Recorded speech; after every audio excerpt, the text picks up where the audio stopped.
We're live. All right, everyone. Thanks for joining us today.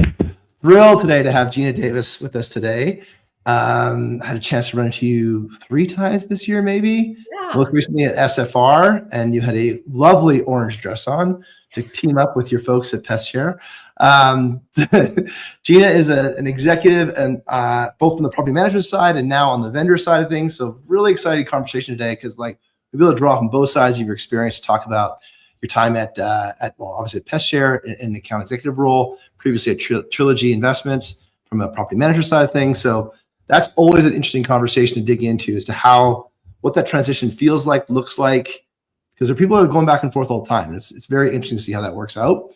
And for everyone today, as we always talk about getting to hell yes, the conversation around getting to hell yes is covers off both internal and external conversations.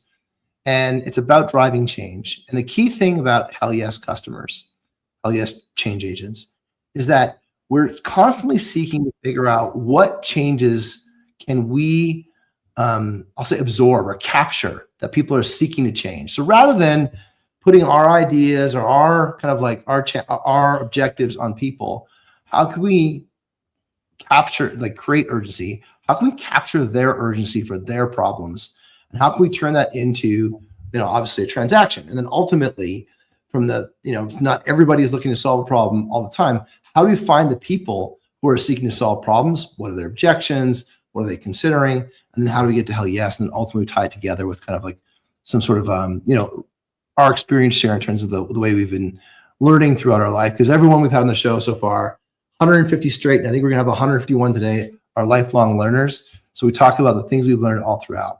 This is brought to you by IRCX. IRCX is remote maintenance, AI remote maintenance software and inspection software for property management, help you speed up turns, speed up inspections, and speed up maintenance. And folks, if you're listening, love to get your feedback throughout the show. Add any comments or questions, and we'll respond to that in real time. And if you're listening on Spotify or Apple after the show is live, obviously any of your comments or feedback is always appreciated in there. And like or subscribe because that makes it easier, helps it easier for people find the show. So Gina, we've been trying to get this together for a long time. Tell us a little bit about yourself. Bueno, podemos hacer este episodio en castellano, pero por la audiencia vamos a ponerlo en inglés. So thrilled to have you, a fellow Hispanic in property management. And a bit about your background. How did you get into this role? And then now with PestShare, what's the problem that you guys solve? Yeah, of course. And it's a pleasure to be here, Guillermo. I mean, we've had such great conversations, and being at IMN a couple of weeks ago was absolutely amazing to be able to embrace you and give you a big old hug. So 100%. Yeah, so thank you, obviously, for inviting me. So a little bit about my background is very, very interesting. So about 25 and a half years on the property management side, started, as a leasing agent. Worked every single position in the property management space: leasing agent, assistant manager, property manager, asset manager, regional, VP of property operations, president of property operations. And it was like, okay, what's next? Kind of, I've done everything in the property management space. I transitioned over the HOA management, overseeing the shops with Buckhead, all of their associations there with First Service Residential. Nice. And I said, hey, what's that? Like Buckhead, Atlanta? Yeah. Nice. Very cool. Okay. Yeah, absolutely. Did that. And I was like, homeowners isn't really my thing. Let me go back to serving the people and what I know best. Went back to the property management side and helped do 3 startups there. So that's kind of what, my passion. I love working with people. I love training. I love being a part of, the property management industry and working with our peers on site and on the vendor side, right? So recently, as a SVP of asset management, I was like, okay, what's next for me, right? So in conversing and putting up my fillers, a couple of more things came up on the operational side, and then some vendor offers came in. And, interesting enough, I went to a meeting and met Scott, who is my current boss, CSO for PestShare, met him at a happy hour. And, you could say it was love at first sight. It was like literally meant to be. So a 10-minute conversation turned into 2 hours that evening. Then I met the rest of the team the next day, and the rest is history. Here I am now.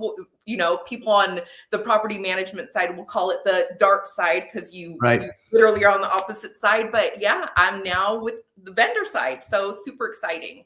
Very different, but super exciting. Funny story about that team. So Bob Hansen, one of your team members at PestShare, he went to school with my neighbor. Oh. So like we're sitting there in Dallas, Bob and I, and we're texting my neighbor, and he's like, "What is this? Is the smallest, tiniest world ever?" And it can be a small world sometimes. Remarkable the connections. And ironically, my neighbor is a heart surgeon, and like obviously neither Bob nor I are. So in those cases, even further away in terms of like connections.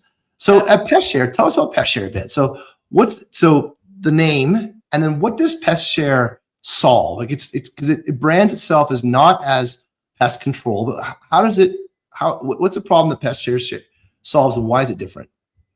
Yeah. So again, I am very, very new to PestShare, but I will tell you, based off of my experience being there a couple of months now, PestShare is an Uber for pest control. So it's pest control services on demand. And, we leave it up to the residents to diagnose what issues they're having in the home. You go online, you submit that after this platform is obviously selected by the on-site property management team or property management owner. They do cover single family as well as multifamily and BTR communities. So they cover all type of residential housing. So basically, the reason why I'm so passionate about what PestShare is because I know there's a need on the property management side. And again, being on that side for 25 years and seeing the needs from every single position in our industry, whether it's the on-site team, a corporate, executive, the owner, investor, or asset manager on the back end, what does that look like? And this is just the perfect fit. The reason why it's getting so much more rave about what's going on is we know on the corporate side of property management, we're trying to cut, wherever we can to save money. What is that? That overwhelms the on-site team, right? So what does PestShare do? It can come in to partner up and support the on-site team and being that direct customer service liaison to connecting all pest issues that they're having on site. So it eliminates that burden for the on-site team. It makes obviously the on-site team look like a rock star because they're getting this.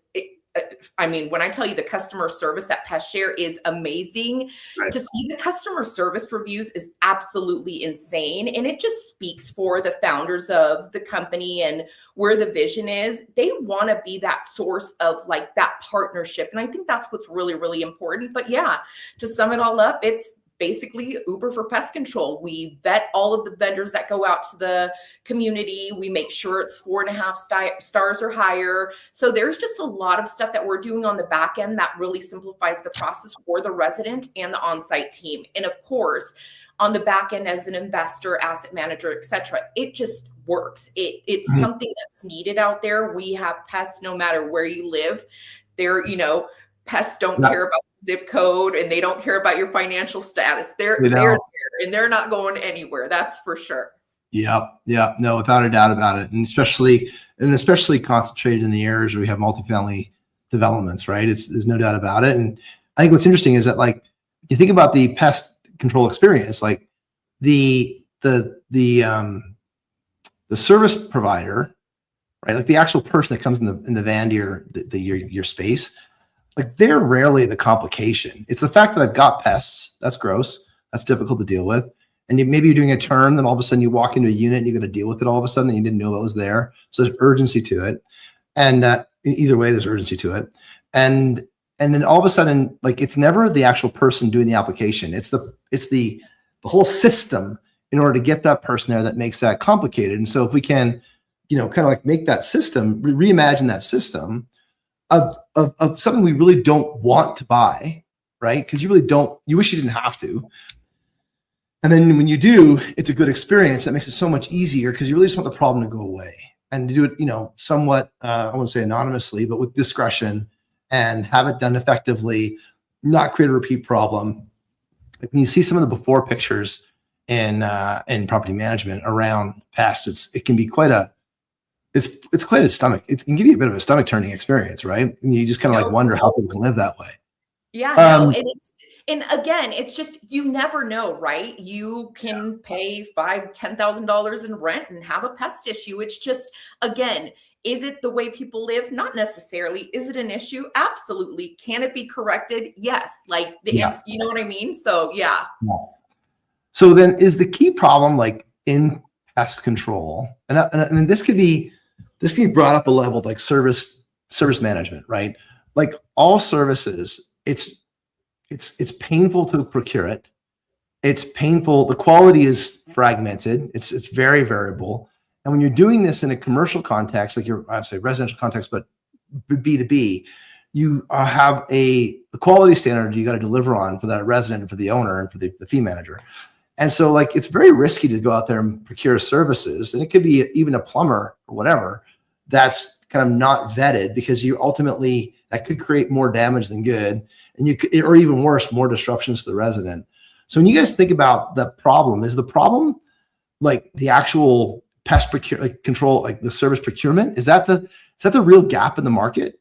So let's talk about what no one really wants to talk about, and why I'm so passionate about joining PestShare is it's always been, let's pay bottom dollar for the pest control services that we're going to have. Let them come out on this one scheduled day and time.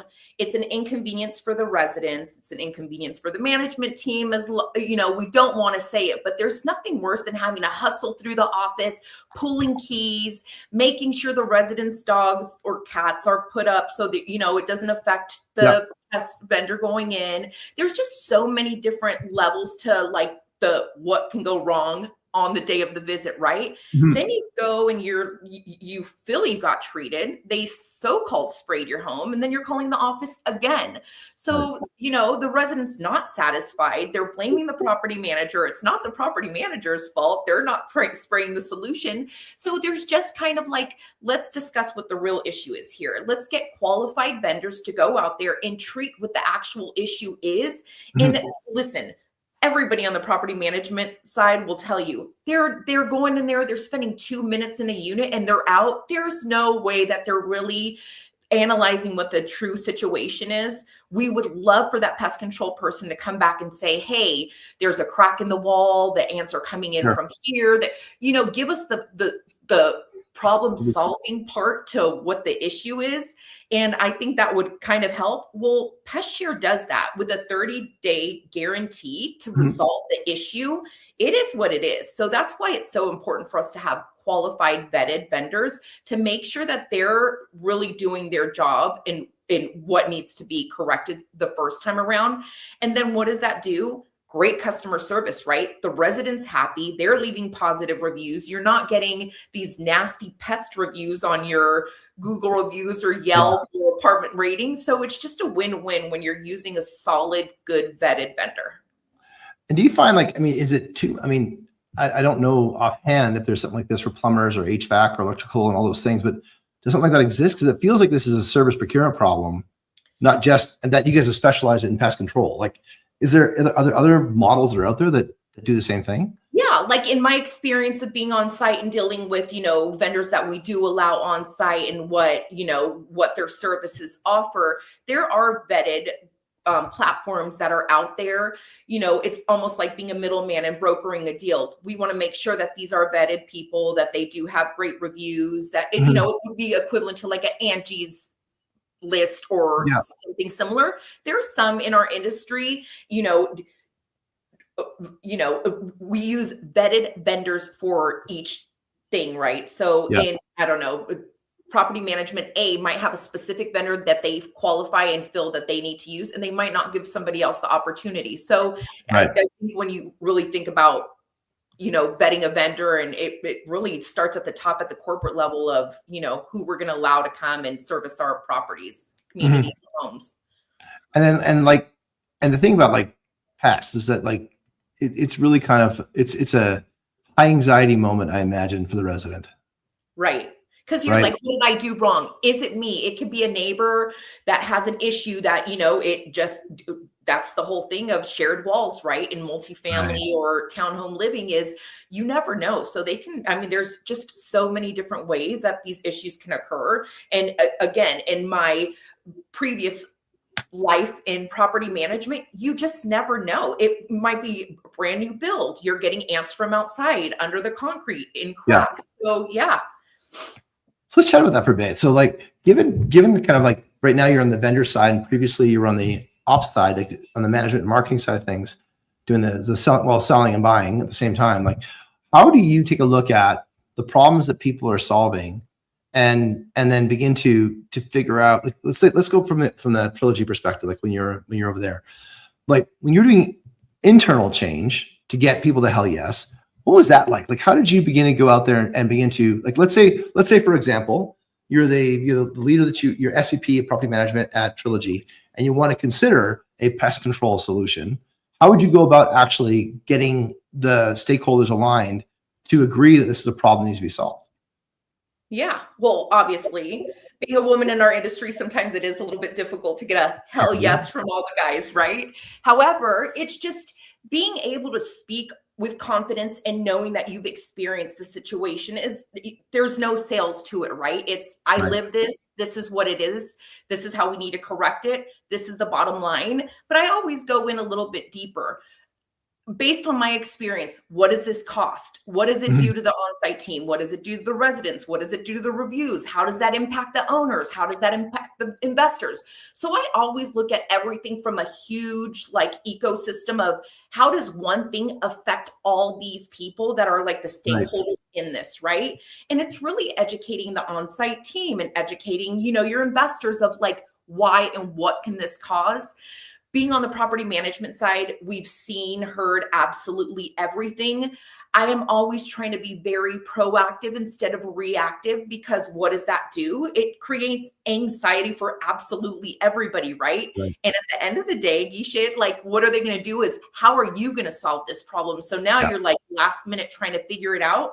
And I think it's just clear communication and speaking on experience. And if not having factual experience, then at least educate yourself and do the research.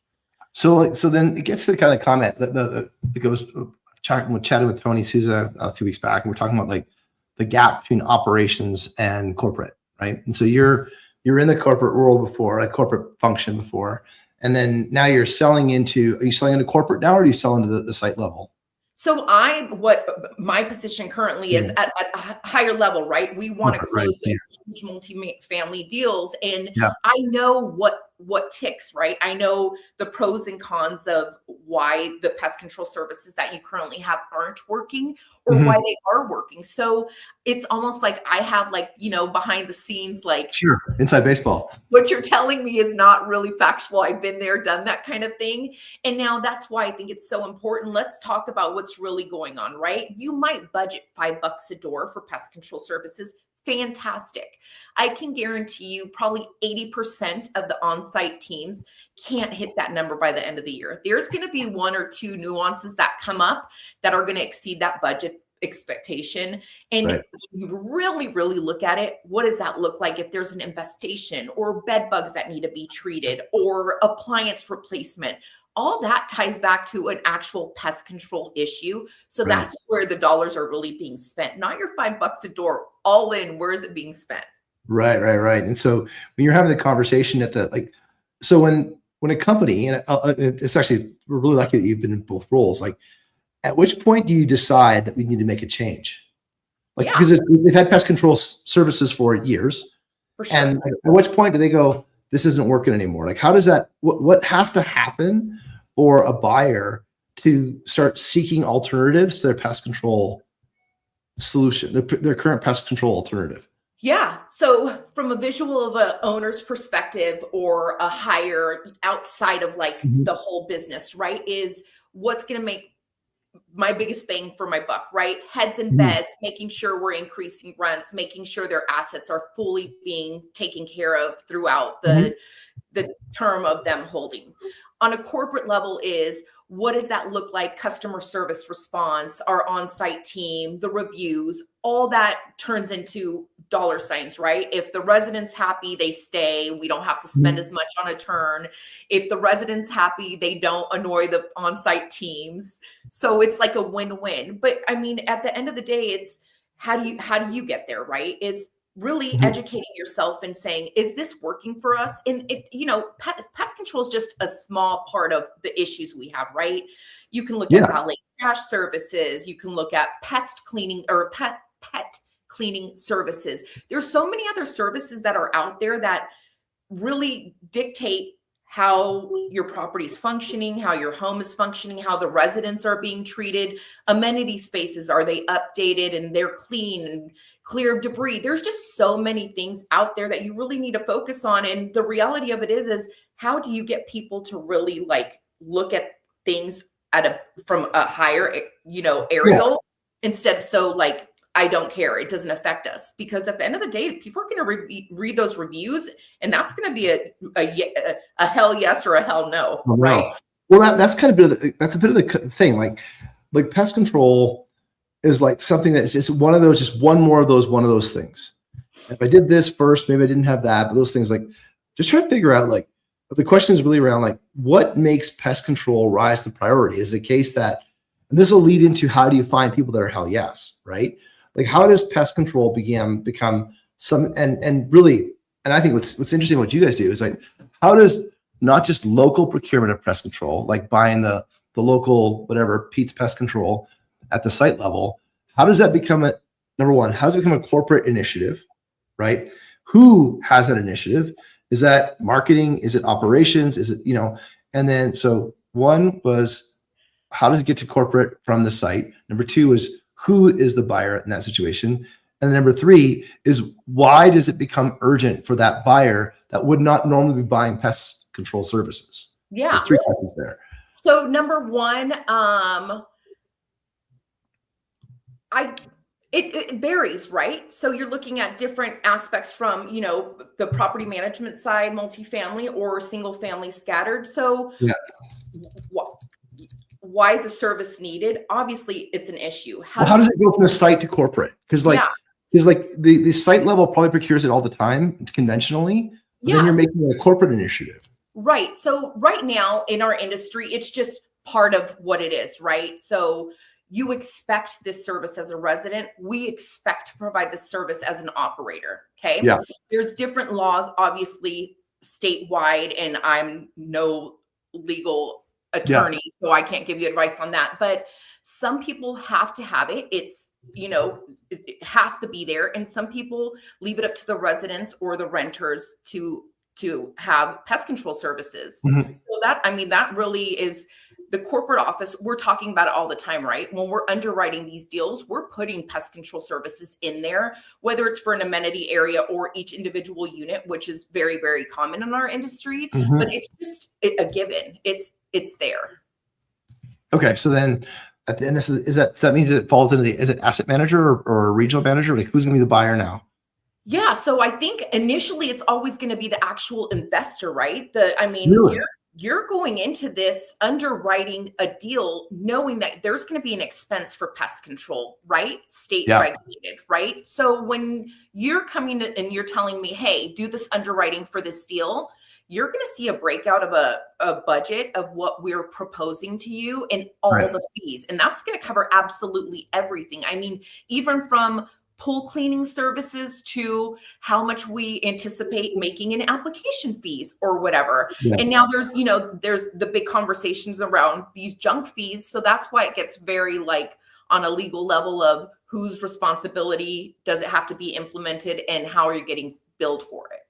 I think one of the interesting things about this business is that, like, that the separation, the number of arms length separation between, like, the site level where it actually occurs, the fee manager that's managing the service, and then the owner that's actually underwriting it with a banker, right? It's like there's four 4 degrees of separation from the actual activity being served and deployed at the site, and the actual person who's like, well, maybe one minus the banker, the investor who's underwriting it and having all that detail in there.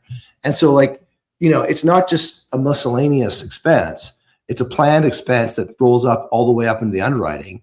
So that we're not talking about something that is just like something to deal with on an exception. This is something, a planned expense. And so if I can plan for it and include it in my underwriting, then it's like something I can predict around. Okay. And so then like, I think most people would probably think that pest control is something that is a site level decision, but when you're including it in underwriting, it moves it up to the corporate level decision and ultimately into which then is bound into the PMA that the fee manager is running with. So it's like, it isn't something that is just like, I'm going to, I don't know, like get more toilet seats. Like it's not a site level PM level question anymore. It's escalated all the way up to the underwriting and the asset manager and the regional manager, and they're budgeting and planning for it. And so all those things are kind of like a little bit more nuanced than how we might think of it in our personal lives. That's right. Yeah. And think about it. If pest control is just one line item in underwriting and you miss that, imagine how many other things are being missed. And then when you do have this active community and now you're getting ready to get where you need to be for lease up and you're not making these numbers, how does that affect people? Like, I mean, at the end of the day, if there's all these additional fees, oh, by the way, we left this out, there's no way that you're ever going to achieve realistically what you underwrote if you're not adding what the true spend on the properties are.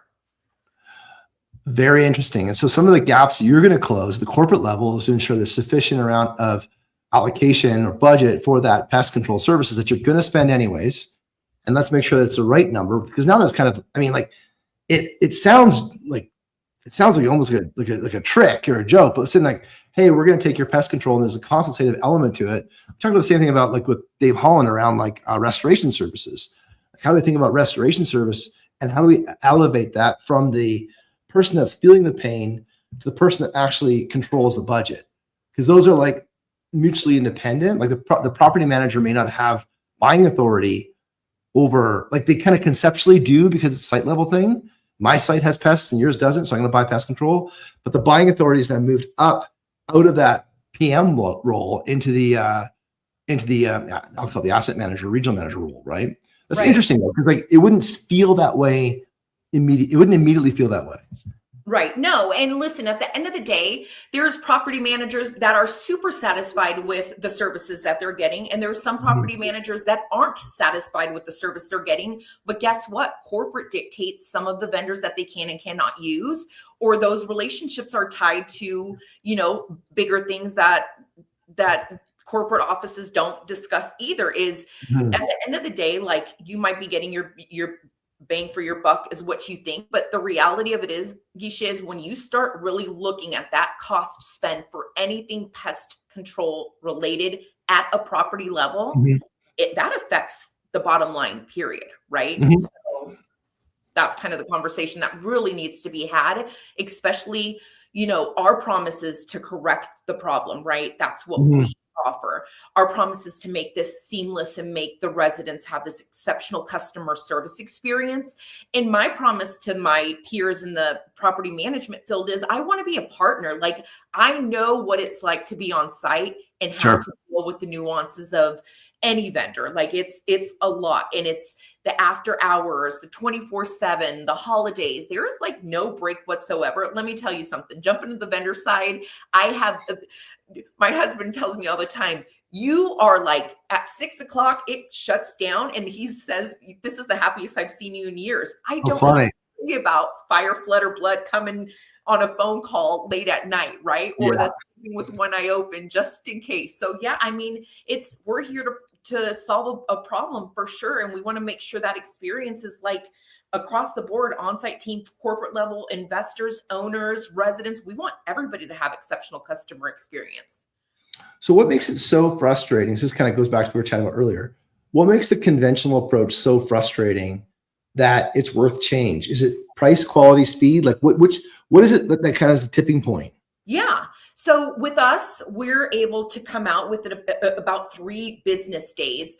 You know, traditionally what you do is you call your office, you're put on a list, and, you know, they tell you they'll be here Thursday around 11 o'clock, and it is what it is, right? So if you're at home working and you're on a call or whatever, and you can't tend to that, or they can't come in at that time, guess what? You got to be put on the list next week. Or emergency services has to be called, and that's an additional fee to the property.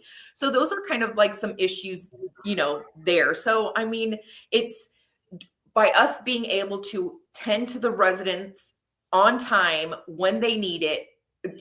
Again, on demand, right? It's Uber for pest control services. You want it, we have a vetted vendor that's in the area. It might happen sooner than expected, but there's not going to be an 11-day gap like traditionally there is. So are they buying ease to procure, like confidence, like, I mean, reducing risk in terms of my procurement risk, and then speed? Is that really, because I mean, it feels to me like pest control will be a speed thing. Yeah. Like, no one wants to deal with a mouse running around their house, right? It's like, how do we get out here? So yeah, I mean, all of the above, right? The professionalism, being there when you need it on demand, the service and the quality, knowing that there's that guarantee that they're going to fix the problem. Those are things that I think I know I'm very proud of, that PestShare is able to state that that's what we're doing. Where traditionally right now it's some random Joe coming out every Thursday at whatever time, spraying for 2 seconds and leaving, and there's still an issue. So now that created an issue with the resident, an issue with the manager. The manager's telling the regional, hey, this resident's not happy, and sometimes they want to break their lease. These are all like floating dollar signs of like what not to do, right? Yeah. So so then when you get into like enterprise sales for this kind of service, like, who would be a competitor? Is it the franchises of Orkin, et cetera? Or is there like, how does someone else come in at that purchasing level for a corporate plan that can work for all the different sites? Like, that's a part that's kind of like jamming up my brain right now, is that like, if I'm buying for Trilogy, I'm going to have all these different properties, and I need to understand that you have the ability to be able to serve all those properties, speed and quality, because price is going to be this. And how do I buy that if I don't choose PestShare? Yeah. So it's all in buying power, right? There's some of the big hitters out there in our industry that are just, you know, dedicated to a specific vendor. It is what it is. But again, you're selling a great service, right? Or a service just in general. To be able to stand behind a service that's being provided and solving a problem is where PestShare is really like strong. We're national. We have 3 vetted vendors throughout every single zip code. It's that money back guarantee we stand behind. So I think that's how we're a differentiator from the traditional vendors. Everything else, I mean, I can go more in detail. If there's any listeners out there that want a demo, they can call me. And we can poke behind the scenes at like why we are as good as we are and why we are the best out there. But there's always going to be the pushback, right? But I want the people to say, hell yeah, we need PestShare or whatever services that, you know, it's important. It's important for them to fully understand. And again, coming from that side, I know where all the skeletons are hid. So I know how to get around a lot of these obstacles that are going to come our way. And I think that's what's really important, is having the open conversations with the corporate people or the investors and even with the vendors, like why we're doing what we're doing. Yeah. And then when not everyone buys, right? And so like, actually, there's 2 questions here. So like, given that you guys are seeking to get into the underwriting side of things, like the underwriting line item and vendor and corporate selected vendor, is there ever a time wall? Like, do they ever have they have to make a decision by a certain point? Like, and I'll give you an example. Like, let's say, for example, you're choosing an HVAC service. Well, you'd want to have that choice made before April or before October, but not in between. Sure. Right. You want to have that all set up by then. Is there something that you need to think about? Is there a time wall? Is there a pest season that they got to kind of have this all figured out by, or is it more driven by the underwriting? No, it's a great question. So it's a couple of different things, and it's really how you're underwriting the deal and the relationships that you have in the industry, right? Again, Mhm. when we were underwriting, we would select said property management company to help us and propose a budget on the expected development and what that's going to look like, how many units, what type of build, Mhm. etc.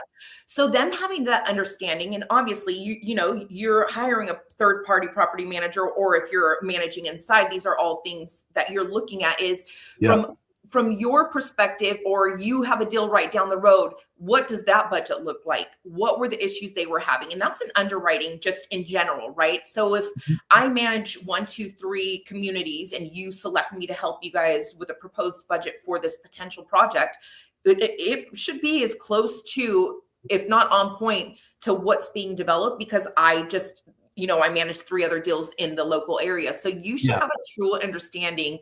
And that's, thank God we have such great property management companies out there that are able to perform and give these proposed budgets for like what that potential cost could be, so that way your underwriting is as firm and as close to what you anticipate it being when it goes to development, pre-lease, and stabilization.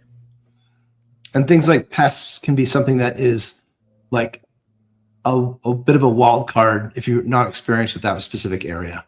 Right. And I mean, listen, at the end of the day, anything can happen, right? You might, Mhm. I mean, there might be someone clearing a empty lot and all these rodents just come to your area. You never know, but you Yeah. better believe, you better be prepared just in case, because Yep. that's going to be really costly. Yep. What kind of objections do you hear, and maybe if yeah, what kind of objections do we normally hear at PestShare? Yeah.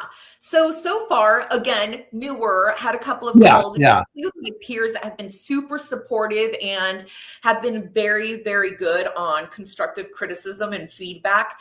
We in our industry, in the property management industry, we're so fixed on this door fee. hmm I pay $5. You talk to anybody and they'll say, "Oh, I pay $5 a door. I pay $7 a door, and that's all I'm paying."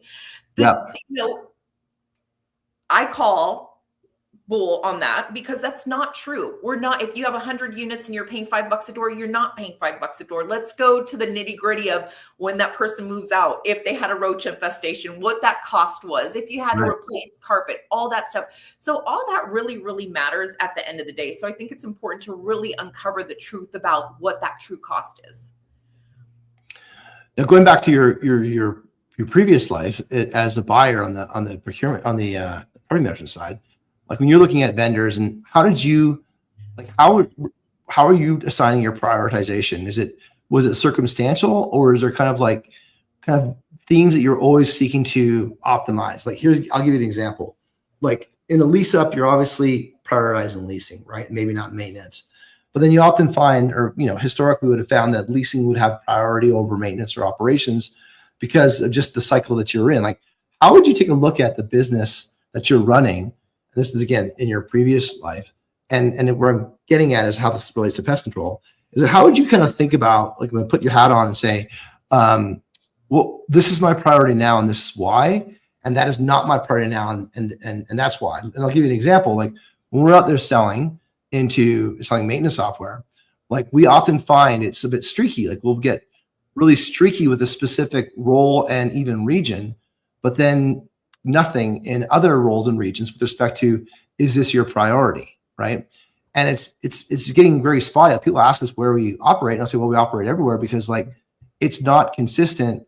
Even building the building, or even operating company to operating company, there's very inconsistent prioritization.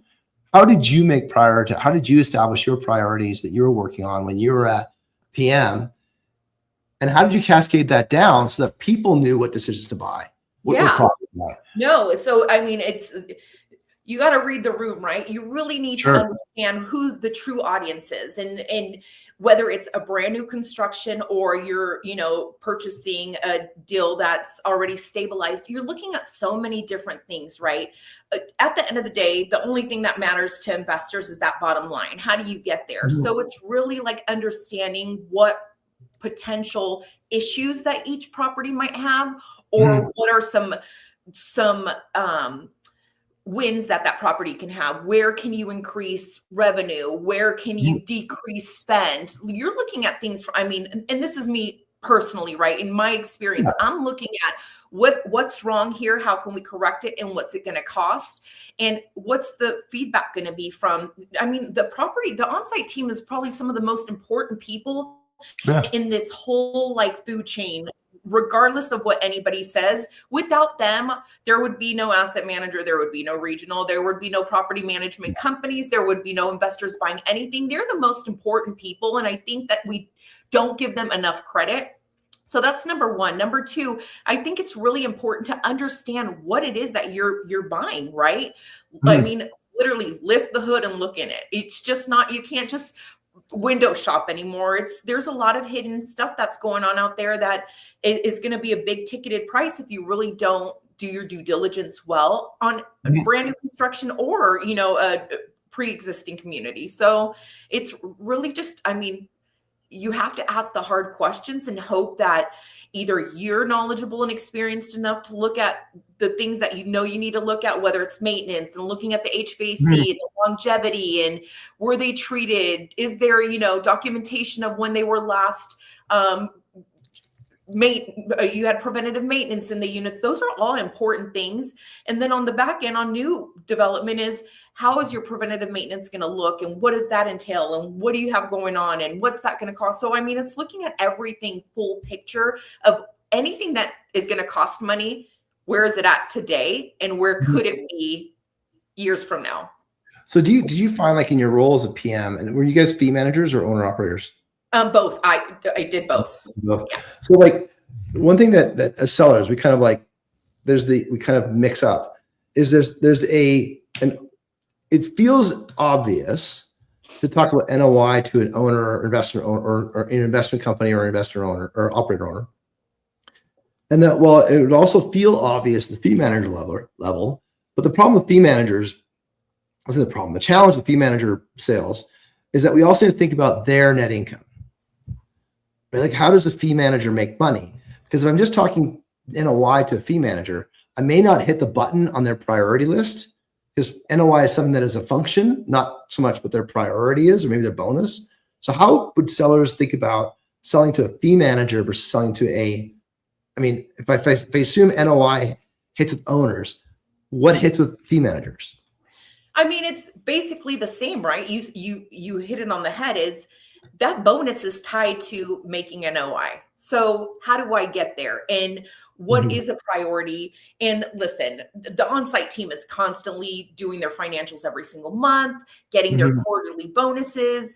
And, you know, what can I take away from this line item? And, you know, oh, this is positive, let's move it down here kind of situation. So they're everybody's encouraged by having a positive NOI. Let's just, we all know it, right? Yeah.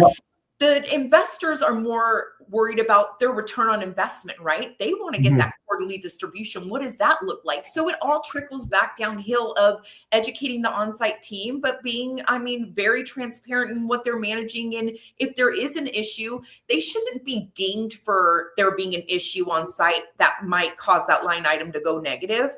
Like, we as asset managers, regionals and above should be a little bit more conscious of knowing that there's going to be on-site issues and being transparent with the investors, saying, hey, we didn't anticipate this, but there is an issue. Let's talk about it. And I think being transparent and having those open conversations with all levels from on-site, corporate to investor, et cetera, is very, very important. I think that would educate everybody of what's going on, and not have the on-site team working in fear. I can't, take care of this issue right now because there's no money. That's going to become a larger issue, and that's what you need to avoid. And that's one thing that, I would advise that regionals and everybody just really have that open communication with their on-site team. It's very important to be transparent. If there's an issue, let us work on it to avoid the issues that are going to be created if you hide it or just, dismiss it. Yeah, like the things that you hear about is like, let's talk about like August as an example. August is a busy month for maintenance and move outs and turns and stuff like that. You hear a lot about fluffing invoices the next month. You hear a lot about what can I do to move things around, like, almost like the 3-card Monte, but it's like, it's a bit of a card game happening at the property management level to make sure the numbers work, or taking away from capital budgets so they can spend it on operations, right? So, we're not going to do the boiler this year. My favorite one is, we had a leak. The boiler had a leak, so we're not going to do the capital boiler this year. We're going to repair the boiler. It's like, well, you had a leak. Like, you can't keep punting on this, right?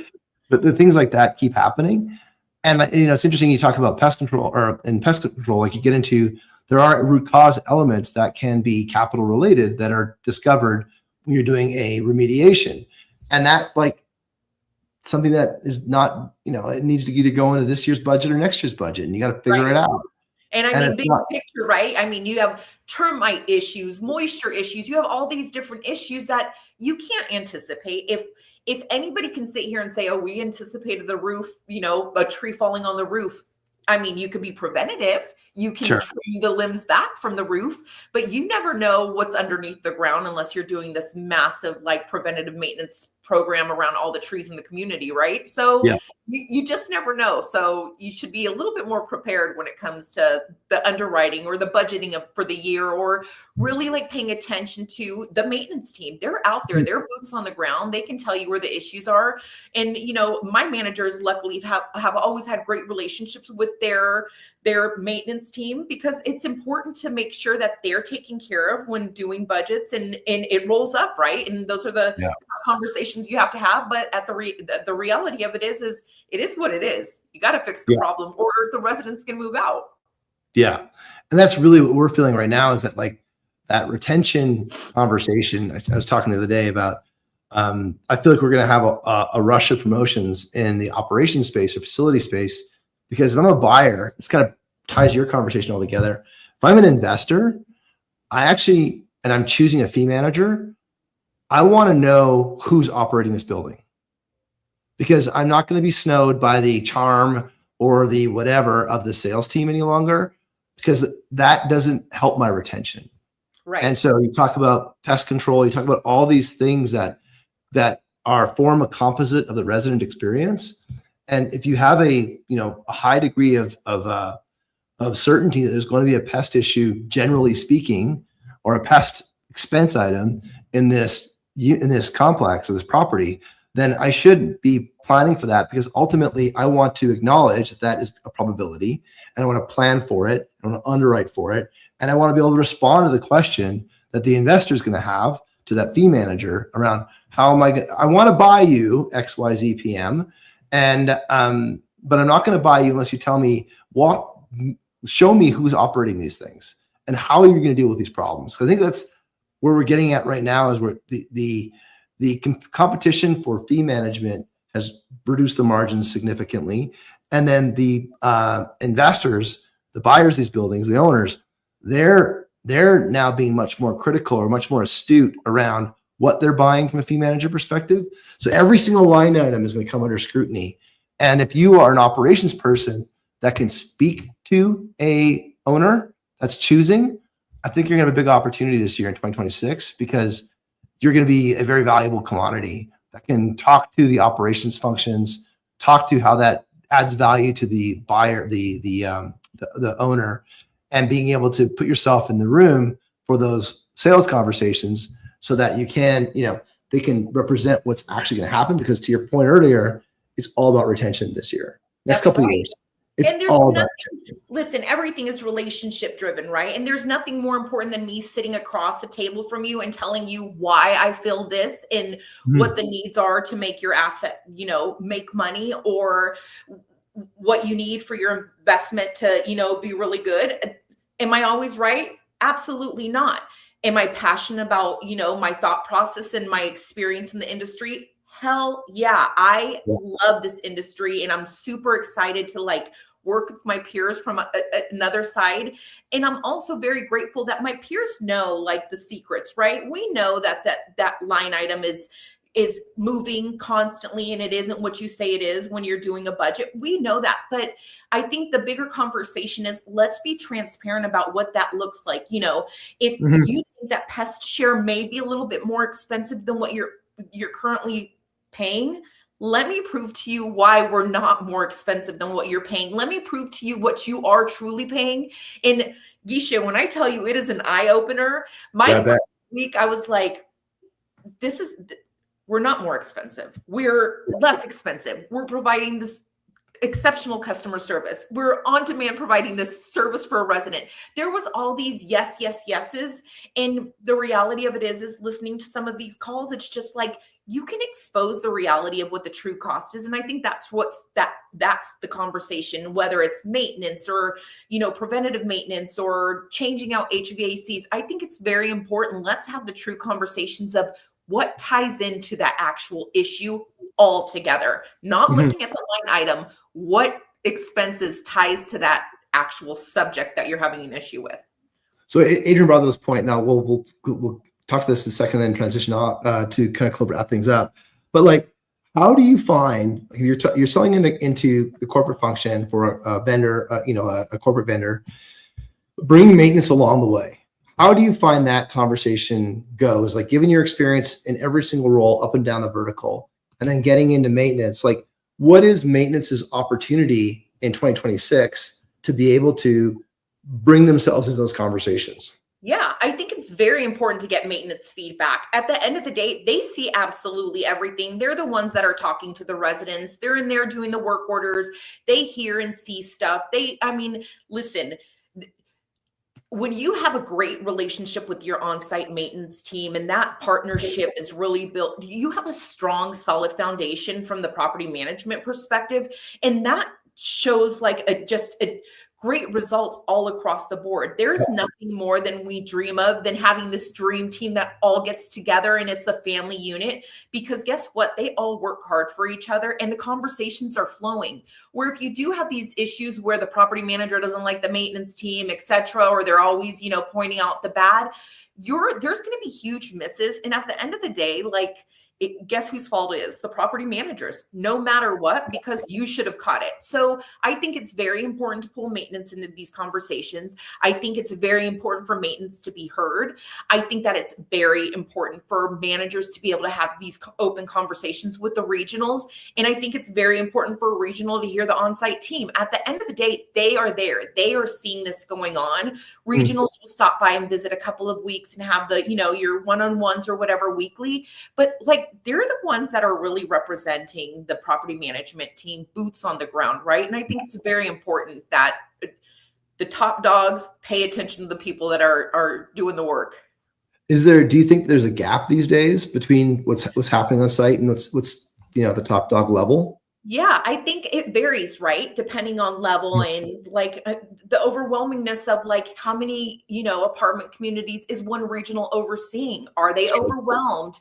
Is the property manager a multi-site manager? Are they able to really function with focusing on the day-to-day operations of the needs of the property? Like, those are huge conversations that need to be had. And it's, listen, when I was a leasing agent, I got paid pennies and you better believe commission was I had to make 7, leases every single month to pay for my additional bills, and things have changed. And I think that those are other conversations that need to be had. And I think it's important to stay on track of like what those relationships look like and why it's so important for the top dogs to really understand their on-site teams. I've had owners of property management companies that would come on site and he would have this card in his pocket and you had to know the company values and he'd give you $100 bill right there to incentivize you of like, I'm proud to be here. I want you to know where we stand and what the vision is. And I think that, we're getting back to it for sure. But I think that big picture, we need to be proud of our teams and what they do and how they service us, but we also have to be available to them as well and make time for them. And if you don't have the time to make for your team, they see that. When they leave, they'll just choose to leave because right. Yeah. Well, I mean, it's and just a different life. Like, I think all wages being the same, there's different careers out there that offer different, I'll say, paths, right? And depending on the person, it could be more or less attractive. Yeah. And so, but there are choices, is the point. Right. And so given that there are choices out there, it's important to keep that site team engaged, right? Feel like they're part of they're valued in terms of their input and fulfillment, and that we're helping them, not not making their life more complicated. Yeah, no, for every position as a resident, why did they choose us to live here? Let's show them why. For an employee, from a company's perspective, they chose to work with us. Let us show them why. From an investor owner, property managers, they chose us. Let's show them why. These are things, I mean, listen, I can sit here and talk about my professional career, but these are things I live by in my personal career. Why are they my friends? Why have they been around my life for 30 years? Is because we truly value the same type of lifestyle, living, family bond unit. All that stuff is very, very important. And I think it should be passed on to your professional life as well. Totally. So that's a good transition to the piece of advice you'd give yourself when you first started, or even someone that's just joining PestShare, or maybe someone who used to be a Trilogy. What kind of advice would you give yourself? I mean, we got a lot here. Stop, right? Don't stop. Listen, I've done some speaking engagements, and I think people were a little bit, thrown off when I said, I don't have this fancy degree on my wall. I do not. I worked hard for every single position that I received. And it's not because I have a degree on, hanging on the wall. It's because of my hard work ethic and my relationships that I've had over, the 26 years now of being in the industry. And they're very, very important. And I can remember absolutely where I met you, what we did. Just recently at IMN, I had a run-in with one of my peers from our leasing days. And when I tell you our embrace was like 15 minutes and I was crying, and people were probably like, what is I believe it. I believe it.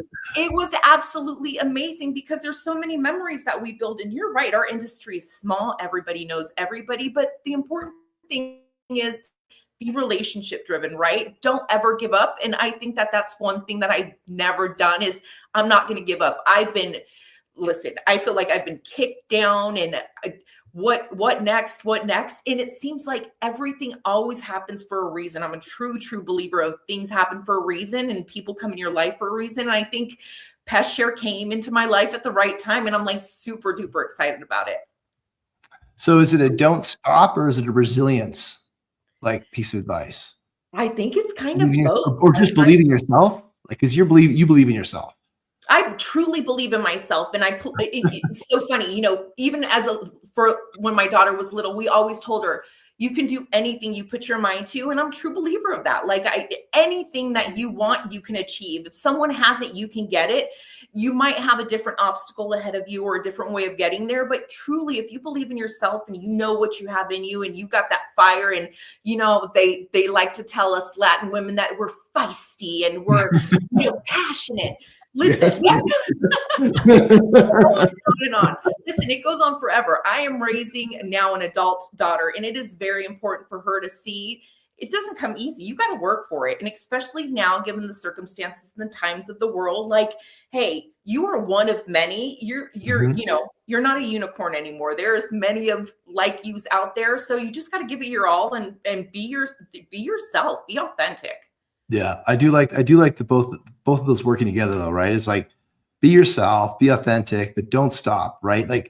The talent and grit don't always travel together, but grit doesn't beat talent all the time. And so it's important to be able to kind of activate what you've got inside you from a don't stop perspective, because that'll drive your outcomes. Sure. That'll drive your habits around outcomes versus just being lucky along the way. Yeah, no, for sure. I'm not getting any younger, so I'm sure my energy is going to die down here soon. So I got to. I'll bet against that. We'll see. Who should we have? Well, we'll see. I know my grandmother was still swimming every day, and she was 95 years old. So I don't bet against Latin women. It's a bad bet. Yeah, that's how you do it. You got that right. Tell me something. So who should we have on the show next? Who should we be chatting with next? Yeah. So you had a lot of questions about the property management, fee management perspective. Yeah. So again, I've been in this industry a long time, and I was with the Worthing companies for a little over 10 years. And, back then, if I knew then what I know now, I wouldn't have said, oh my gosh, it's ran like this and it's so militant. But they set me up for success in my professional career. And two women in that were there are mentors to me currently. So I would say Tracy Bowers with Gallery Residential is probably somebody that would be very inspiring to have. And Amazing. also Mark Howell he was a leasing agent turned into trainer extraordinaire with Howell Concepts would be another great, looking at it from a different perspective, right? What, as a property managing partner at a property management level, and then as a trainer dealing with the day-to-day nuances and how to help people get through the times of our industry would probably be two great people I would recommend for sure. Oh, I'd love to have them both on. We'll reach out. We'll tag them both in the show. And so they'll be served notice. They'll be them down for the next year. Well, this has been outstanding. I think there's like the journey for starters. I mean, I think what's interesting about what the Getting to Hell Yes is that it isn't like pest control is the vehicle by which you solve the problem. It's not like pest control. It's everything around it. It's the underwriting, it's the approval, it's the quality, it's the speed, it's the resident experience. All those things are, facets of what ultimately creates a renewable renter. And all that has to become economical at the underwriting level with no surprises or limited surprises. And so when you talk about the problem that you solve, it really isn't, I've got ants inside my unit. It's all those things about running the unit and mitigating the surprises, right? That's right. And so if we can, a no surprise operation is a good operation to run. That's right. Full transparency. You got that open communication is going to be key, and you're going to build the trust of your investor. You're going to build the trust of your corporate employees. You're going to build the trust of your on-site team, and you're definitely going to build the trust of your residents. So it's very, very important to have that open lines of communication and transparency for sure. Outstanding. Well, thank you so much, Gina. Thank you everyone for listening today. Thanks for the comments, Greg, Adrian, and those that are listening today on the live show. If you catch this on the after the live and any comments in there, Gina and I will get notifications and we'll jump in and chime in. If you need to get a hold of Gina, best ways for LinkedIn. Yeah, or you can email me, gdavis@pestshare.com. Be more than happy to schedule a quick demo, kind of show you behind the scenes of what we do and what platforms we have to offer you. Amazing. Yeah. And everyone who's listening on the podcast, same story as before. If you could like, favorite, and subscribe, those are such great ways for everyone to catch these shows. They'll follow along and learn along with everybody else. Gina, it's been outstanding today. Thank you so much. Gracias. Feliz Navidad.